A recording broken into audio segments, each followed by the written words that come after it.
तीन ऐसे अस्त्र जो ब्रह्मास्त्र से भी लाखों गुना ज्यादा शक्तिशाली थे, जो केवल एक बार ही प्रयोग में आते थे। यह तो हम सभी जानते हैं कि ब्रह्मास्त्र को हिंदू धर्म शास्त्रों में सबसे विनाशकारी अस्त्र कहा जाता है। यह इतना शक्तिशाली होता है कि इसके चलने मात्र से ही पृथ्वी और तमाम ग्रह पर भूकंप आ जाता है। ब्रह्मास्त्र की बात करें तो इसका उपयोग हमें रामायण और महाभारत में मिलता है। इस अस्त्र को ब्रह्मा जी ने बनाया था। इसके बारे में कहा जाता है कि ये अस्त्र खुद ही अपनी ऊर्जा प्रकट करता है और इस ऊर्जा से ही विनाश करता है। हिंदू धर्म शास्त्रों की बात करें तो ब्रह्मास्त्र से भी ज्यादा घातक, विनाशकारी और शक्तिशाली तीन अस्त्र हैं जो केवल एक बार ही प्रयोग में आते हैं। इन अस्त्रों को जो भी प्रयोग करता था वो केवल एक ही बार प्रयोग कर सकता था। रामायण और महाभारत में 1000 से ज्यादा अस्त्र उपयोग किए गए थे और ये सभी अस्त्र अपने आप में बेहद विनाशकारी और घातक थे। विज्ञान की बात करें तो ये सब शस्त्र आज के परमाणु शस्त्रों से लाखों गुना ज्यादा ताकतवर थे। वैसे तो लोग ब्रह्मास्त्र को सबसे घातक शस्त्र मानते हैं और उसे आज के परमाणु तकनीक से बने हथियारों से तुलना भी करते हैं, पर ब्रह्मास्त्र से भी कई गुना भयानक और विनाशकारी तीन अस्त्र ऐसे थे जो पल भर में ही ब्रह्मांड को भी तबाह कर देते थे। आइए जानते हैं वो तीन अस्त्र कौन थे और कैसे और क्यों इन्हें सबसे घातक माना जाता था। तो मित्रों, कौन से वे तीन अस्त्र हैं जो कि ब्रह्मास्त्र से भी कई गुना ज्यादा शक्तिशाली है। उनमें से पहला है ब्रह्मशीर्ष अस्त्र। सनातन ग्रंथों की माने तो ब्रह्मास्त्र को ब्रह्मा जी के एक मुख को प्रदर्शित करता है। वही ब्रह्मशीर्ष अस्त्र भगवान ब्रह्मा जी के सभी सिरों और मुख को प्रदर्शित करता है। चारों सिरों को प्रदर्शित करने वाला ये अस्त्र बहुत ही शक्तिशाली बन जाता है। ब्रह्मास्त्र से 4 गुना ज्यादा शक्तिशाली ये अस्त्र ऐसे भी समझा जा सकता है कि अगर ब्रह्मास्त्र परमाणु है तो ये अस्त्र आज के हाइड्रोजन बम के बराबर है। परमाणु बम और हाइड्रोजन बम कितने घातक होते हैं इसके बारे में आप जानते ही होंगे। ब्रह्मशीर्ष अस्त्र के बारे में माना जाता था कि जब ये चलाया जाता था तो वहाँ के आकाश से अग्नि वर्षा होने लगती थी। जिस भूमि पर इसका प्रभाव पड़ता था वहाँ कई वर्षों तक कोई फसल नहीं उग सकती थी। इसलिए जब भी इस अस्त्र के प्रयोग की बात आती थी तो बहुत ही सोच समझकर इसका प्रयोग किया जाता था। एक बार ये चल जाए तो ये अपना काम करके ही वापस आता था।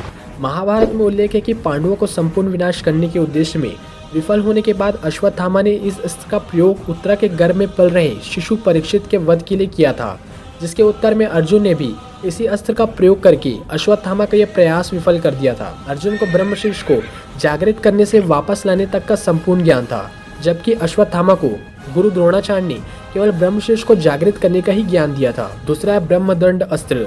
यह अस्त्र पौराणिक काल में बहुत कम उपयोग होता था क्योंकि इसके प्रभाव से जनजीवन के नष्ट होने का भय रहता था। महाभारत के युद्ध में अर्जुन ने इस अस्त्र का प्रयोग कर्ण पर किया था, जिसे उन्होंने निष्प्रभाव कर दिया था। इस अस्त्र को केवल मंत्रों द्वारा ही संधान किया जा सकता है और इसकी शक्ति अपार थी। माना जाता है कि यह 14 आकाश गंगाओं को नष्ट करने में सक्षम था। यह अस्त्र इतना शक्तिशाली था कि ब्रह्मास्त्र एवं ब्रह्मशीर्ष जैसे अस्त्रों को भी प्रभावहीन कर सकता था।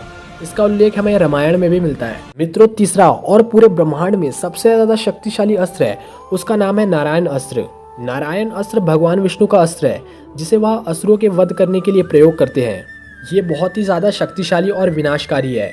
इसकी शक्ति असीम है, इसलिए इसे कोई भी साधारण व्यक्ति संभाल नहीं सकता। कहा जाता है कि यदि नारायण अस्त्र एक बार प्रयोग हो जाता है तो इसे कोई भी शक्ति रोक पाने में असमर्थ थी। नारायण अस्त्र को यदि कोई एक बार चला देता था तो यह किसी भी प्रकार से शत्रु का वध करके ही वापस आता था। महाभारत में इसका उल्लेख मिलता है। महाभारत में द्रोणाचार्य के वध का समाचार अश्वत्थामा को मिलता है तो वह प्रतिशोध में इस अस्त्र को पांडवों के ऊपर चला देता है, जिससे भय व्याप्त हो जाता है। इसे रोकना असंभव है, इसलिए तब भगवान कृष्ण इसे शांत करने के लिए सभी को अपने अस्त्र और शस्त्र को रखने के लिए कहते हैं और इस अस्त्र के प्रति सबको समर्पण होने का निर्देश देते हैं। मतलब जैसे हम भगवान के सामने प्रणाम करते हैं वैसा। इस अस्त्र को केवल समर्पण भाव के द्वारा ही रोका जा सकता था। अगर इसे रोकने के लिए कोई गलती से दूसरा अस्त्र चला दे, भयंकर विनाश निश्चित तो था ही, साथ ही ये अस्त्र उसका भी विनाश कर देता था जिसने नारायण अस्त्र के ओपोनेंट में अस्त्र चलाया था। तो मित्रों, ये थी 3 अस्त्र जो कि ब्रह्मास्त्र से भी कई गुना ज्यादा शक्तिशाली था और विनाशकारी भी था। तो दोस्तों, मैं हूं दिव्यांश और वीडियो आपको अच्छा लगता है तो थम्स अप जरूर दीजिए और कमेंट बॉक्स में बताइए कि आपको वीडियो कैसा लगा और आप अगला न्यू टॉपिक भी आप सजेस्ट कर सकते हैं। तो दोस्तों, मैं मिलता हूँ किसी नए वीडियो के नए पौराणिक कथा के साथ। तब तक के लिए हरे कृष्णा।